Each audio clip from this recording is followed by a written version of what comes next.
Chapter 1968, Pluto 2. Inside Pluto's body, only 5 sub-personalities remained.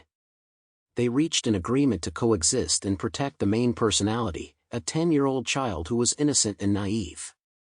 Just like Pluto's satellites, they guarded this star spinning aimlessly in the desolate universe. The branches of the blood corpse tree king swayed, and countless corpses grew on its branches and slowly descended. Controlled by slender vines, millions of corpses emitted hoarse, mocking roars as they rushed downward. The scene was overwhelming, as if the entire world was about to be engulfed, sending a chill down one's spine. However, the 5 guardians showed no sign of fear on their faces. Hydra's body twisted and transformed into a huge snake spirit. It was a terrifying black snake with 9 heads, standing hundreds of meters tall above the river Styx. Each of its 9 heads held a different weapon, and its fangs were stained with dark green liquid. It looked up at the sky and fired black supernatural cannons from its 9 mouths. The fallen corpses plummeted like dumplings, scattering across the sky like autumn leaves drifting to the ground. The river Styx god, Styx, spread his arms wide, and the pitch-black river Styx beneath him instantly expanded, spreading like ink across the land, turning the entire world into a sea of darkness. Nyx, the goddess of night, gently raised her pale palm, and in an instant, the blood-red sky turned black, all light disappeared, and only endless darkness remained between heaven and earth. Cerberus roared and turned into a huge 3-headed hellhound with bright red fur that looked like it had been dyed with blood. A spiked collar of flames bound his neck, and he breathed out a fierce fire that could burn all the souls in the world. One after another, huge fireballs shot out like a volley of bullets, aiming straight at the enormous blood corpse tree king. Cardalus and the others were trembling with fear, immersed in darkness and disoriented. They were completely unable to participate in a battle of this scale. Pluto had 5 sub-personalities, each with the strength of a bishop. These 5 personalities were mutually hostile, and only Sharon, the teacher personality, was able to mediate between them. If they hadn't encountered a crisis that could kill them, the 5 would never have appeared at the same time. Therefore, Pluto had always been an extremely dangerous and immeasurably powerful existence within the Natural Science Association. But when all his personalities acted together, his ability index would skyrocket to a terrifying level, exceeding 40,000, that of a black bishop. The 5 powerful Epsilon personalities engaged in a fierce battle with the blood corpse tree king. Countless corpses, like an ocean, fell from the sky in an instant, completely surrounding them. The 5 of them used their abilities to fight to the death. Boom! Boom! Boom! Under the ground, huge roots sprouted one after another, turning the entire land into a super-large jungle composed of mountain-like roots. The roots and branches of the blood corpse tree king were also endless, forming a dense cage that began to strangle Pluto. The 9-headed snake roared, the 3-headed dogs of hell barked wildly, and the 5 powerful mutants used their abilities to crush the corpses and huge branches. Flames, poison, and black waves of the river Styx engulfed everything in sight. Styx, the god of the river Styx, drifts through the dark waters, chanting ancient incantations to guide the souls of the dead to the afterlife. The frost-bladed ship slices through the ribs of the mist, rusted chains echo with the sound of a 1,000-year-old tide. Gam's fangs roam the dark reefs, the tongues of the dead are covered in icicles. Shields sink into the river's muddy maw, spears rust into crowns of water plants. Modgud counts copper coins as he breathes, ravens carry away the names of the living. Fingers knock on the dragon's bones, the ashes of the twilight of the gods settle here. When Hela removes her bronze mask, the river overflows the graves of all the stars. The dark river Styx churned up waves, swallowing countless corpses directly into its depths. The souls of the dead screamed and wailed, but upon touching the pitch-black river, they were as if struck by their natural enemy, unable to escape the water and doomed to sink into it. There was only one thing that could float on the waters of the Styx, and that was the boat of Sharon, the ferryman of the dead. Only his boat could take the souls of the dead to the underworld. Everything that fell into the river, including the souls of the dead, could never escape. Styx's ability was the best choice for dealing with these ancient spirits who had already died.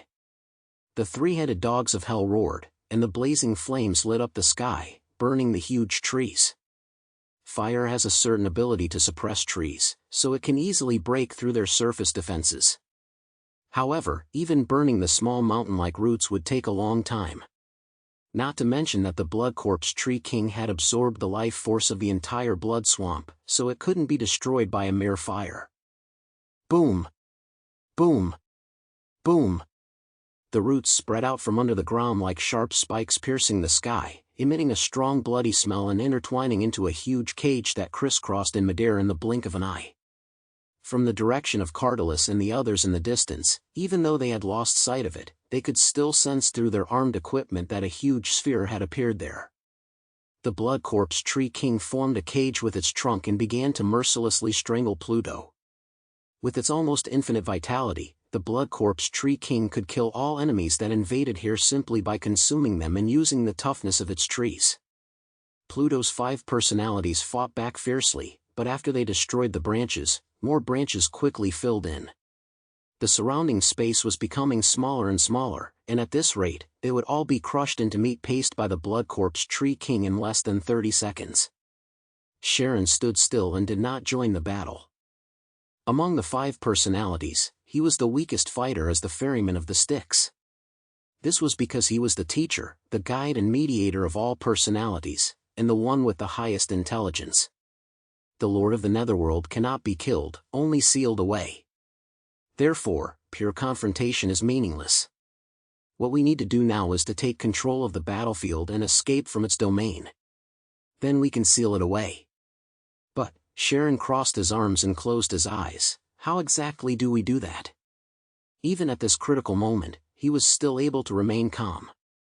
Panic and tension would not help them win the battle. Chapter 1969, Pluto 3. Pluto's subpersonalities fought to slow down the Blood Corpse Tree King's strangulation. The 9-headed snake's venom sprayed onto the branches, and the green liquid instantly corroded large areas of the tree. The flames of the 3-headed hellhound also set large areas of trees ablaze. However, this large-scale damage was clearly insignificant compared to the Blood Corpse Tree King's enormous body. The abilities of the Goddess of Night and the God of the Underworld were also ineffective in dealing with this kind of attack. They could only stand guard beside Sharon and wait for their teacher to come up with a plan. Sharon finally opened his eyes. "I've got it. How can we seal this monster?" The Goddess of Night, Nyx, asked coldly. Sharon looked up and saw that they were surrounded by a huge cage. "We don't have anything like the Spear of Longinus to seal it, so it's impossible to seal it physically." Nyx frowned. "Then what do you mean?"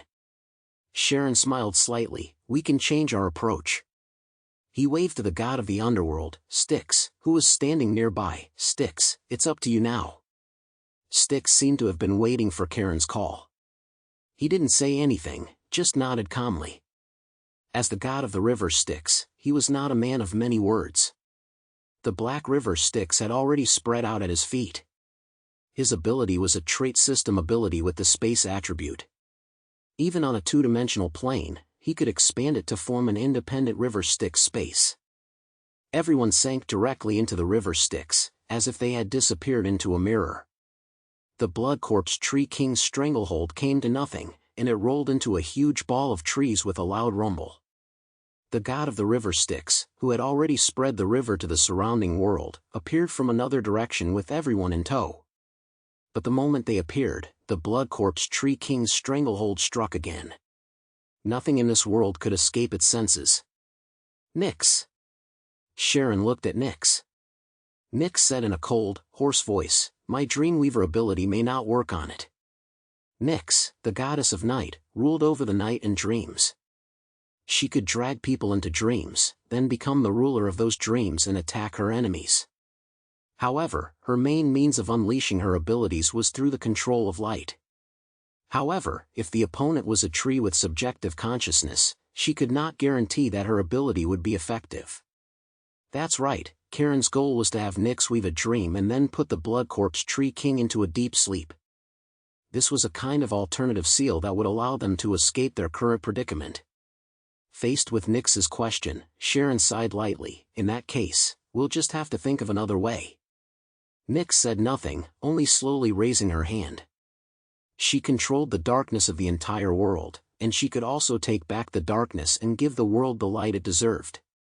Guiding the other party into a dream in the light was one of her most powerful abilities. In the distance, the blood corpse tree king stood like a pillar supporting the heavens.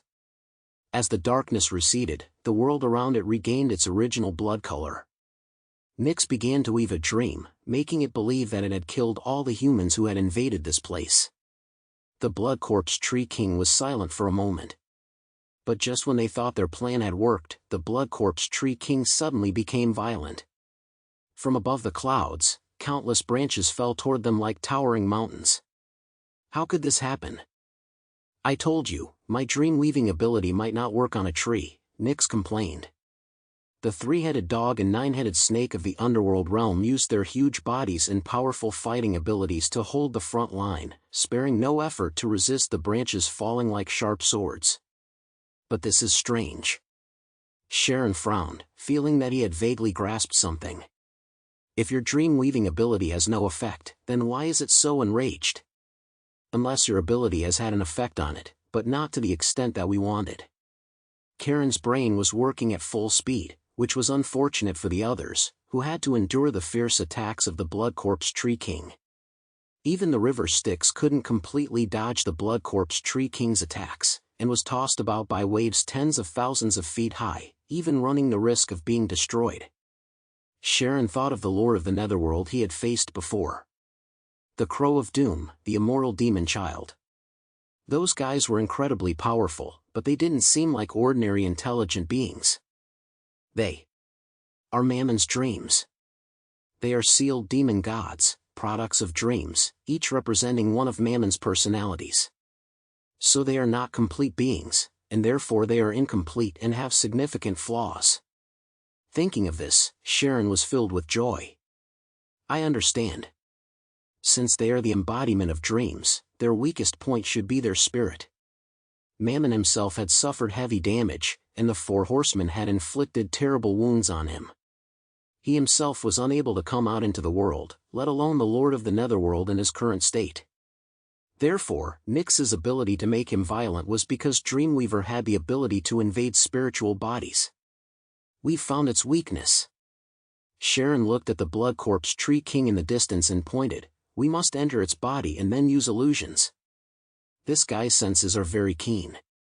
It senses things through its roots and branches that spread throughout the entire space. Then, by releasing your ability through contact with its source, you should be able to pull it into a dream, right? Sharon looked at Nyx and asked. Nyx raised the corners of his mouth, of course. Physical contact makes it easier to do this. But, Teacher Sharon. She pointed forward. The blood corpse tree king's body was extremely far away, perhaps hundreds of kilometers, or even thousands of kilometers in this space shaped by dreams. Distance was difficult to measure by common sense. Can we break through such a long distance in its blockade? Countless branches of the blood corpse tree king crisscrossed each other, like a series of gray-brown dragons, intertwined and mercilessly coming towards them to strangle them. To cross such a long distance, the power of the river Styx alone was not enough. How will we know if we don't try? Sharon interlaced his fingers, stretched lazily toward the sky, and his mighty body stretched out. His gaze suddenly became sharp. Now is Mammon's weakest moment. The five of us together can accomplish a lot. Let me lead the way.